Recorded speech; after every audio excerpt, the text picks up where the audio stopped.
많은 분들이 바울의 육체의 가시를 눈병이나 다른 질병이라고 믿고 계세요. 하지만 성경을 자세히 들여다보면 이건 완전히 다른 이야기라는 걸 알게 되실 거예요. 많은 분들이 이렇게 생각하세요. 하나님께서 바울을 겸손하게 만드시려고 질병, 특히 눈병이란 가시를 주셨고 바울이 고쳐달라고 3번이나 기도했지만 거절당했다고요.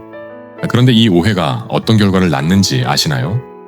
위대한 사도 바울도 치유받지 못했는데 우리가 어떻게 치유를 확신할 수 있겠는가? 이런 불신앙의 근거가 돼서 우리 믿음을 약하게 합니다.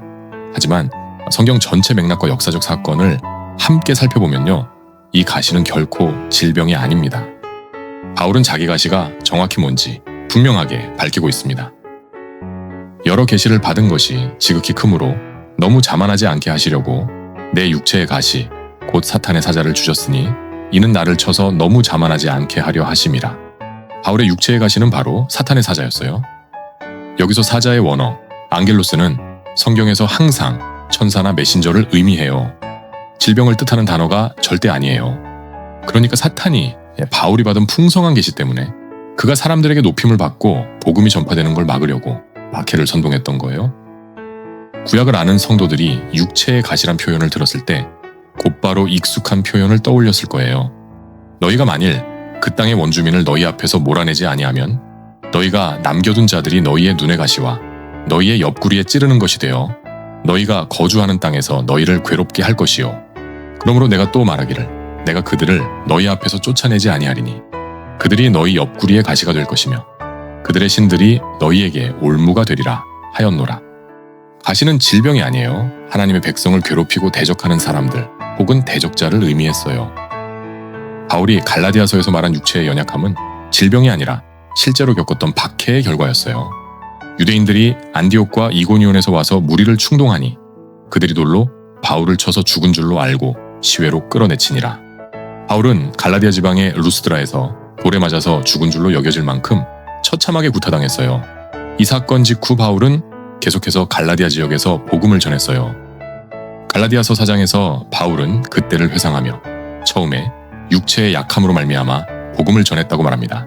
이 육체의 약함은 문맥상 루스드라에서 받은 심각한 박해와 그로 인한 신체적 손상을 가리킬 가능성이 매우 높아요. 돌에 맞아 죽은 줄로 여겨질 정도였으니까요. 또한 바울은 이걸 처음에 있었던 일시적인 문제로 회상합니다. 고질병이 아닌 거예요.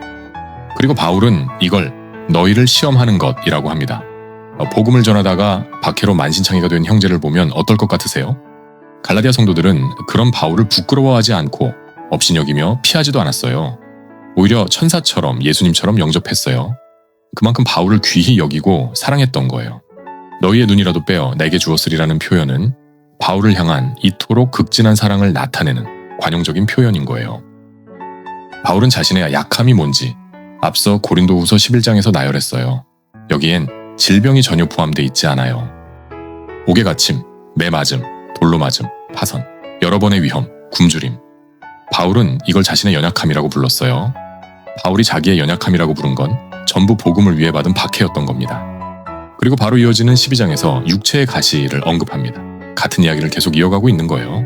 그런데 더러는 갈라디아서 6장 11절을 근거로 바울의 가시가 눈병이라고 주장하게 되어 내 손으로 너희에게 이렇게 큰 글자로 쓴 것을 보라. 여기서 큰으로 번역된 헬라어 펠리코스는 크기뿐만 아니라 양, 중요성을 뜻합니다. 문맥상 편지의 양이나 그 내용의 중요성을 강조하는 표현으로 이해할 수 있어요. 따라서 이 구절로 바울이 심각한 안질환을 앓았다고 결론 내리기는 어렵습니다. 바울은 육체의 가시가 떠나가게 해달라고 3번 간구했어요. 여기서 바울이 떠나가기를 구한 건 질병이 아니라 앞에서 설명한 사탄의 사자였습니다. 그런데 주님은 박해를 없애주시겠다고 말씀하지 않으셨어요. 대신 이렇게 말씀하셨습니다. 내 은혜가 내게 족하도다. 이는 내 능력이 약한 데서 온전하여짐이라. 우리는 예수 그리스도의 속죄를 통해 질병으로부터는 구속받았지만 박해로부터 구속받은 건 아니에요. 하지만 그 박해 가운데서도 넉넉히 이길 수 있는 은혜와 능력을 약속받았습니다.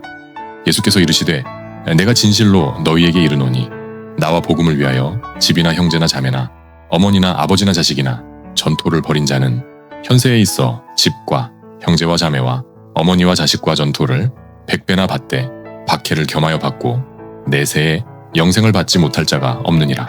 그래서 바울은 이렇게 고백합니다. 그러므로 도리어 크게 기뻐함으로 나의 여러 약한 것들에 대하여 자랑하리니 이는 그리스도의 능력이 내게 머물게 하려 함이라. 바울은 자신의 약함을 질병으로 설명하지 않았어요. 그는 복음을 위해 받은 박해와 고난 속에서 하나님의 능력이 계속해서 머문다고 고백했습니다. 사도 바울의 가시는 고질병이 아니었어요. 복음을 방해하려던 사탄의 박해였습니다. 바울은 자기 육체의 가시에 대한 결론으로 이렇게 선포합니다. 그러므로 내가 그리스도를 위하여 약한 것들과 능욕과 궁핍과 박해와 공고를 기뻐하노니 이는 내가 약한 그때의 강함이라. 우리도 살아가면서 다양한 어려움을 만납니다. 하지만 그걸 모두 우리를 훈련시키시려고 하나님께서 주신 거라고 오해해선 안 됩니다. 복음이 전파되는 것을 막기 위한 박해는 더더욱 하나님이 주시는 게 아니에요. 원수는 박해를 통해 우리 스스로 낙심하고 포기하게 만들려고 합니다. 하지만 하나님은 말씀하세요. 복음으로 박해받는 자에게 하나님의 은혜는 차고 넘치고 하나님의 능력은 더욱더 강하게 나타난다고요. 그래서 예수 그리스도의 복음을 위해 하나님의 나라를 위해 육체의 가시를 기꺼이 수용하는 자는 세상이 감당할 수 없습니다.